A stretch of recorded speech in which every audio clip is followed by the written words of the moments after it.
क्रूरता म्हणजे क्रुएल्टी या संज्ञेखाली किंवा या डेफिनेशनखाली किंवा या अनुषंगाने ज्यावेळेस तुम्ही डिवोर्स दाखल करता त्यावेळेस ती क्रूरता कुठंही डिफाईन केलेली नाही.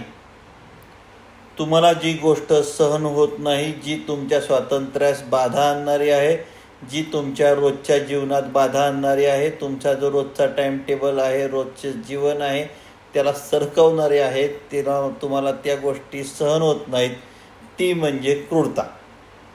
त्यामुळे क्रूरतेचा असं कुठं डिफाईन केलेलं नाही. प्रत्येक बाबतीत प्रत्येकाची क्रूरता वेगळी असू शकते. एक चपट खाल्ल्यावर एखाद्याला क्रूरता वाटेल, एखादा लापाट असतो त्याला बुक्क्या बसल्या तरी क्रूरता वाटत नाही. तसं क्रूरतेचं आहे. बदनामी कुणाच्या समोर मारलं, कुणाच्या समोर शिवीगाळ केली, हे पण बदनामी होणं हे देखील अतिशय महत्त्वाचं कारण आहे क्रूरतेसाठी.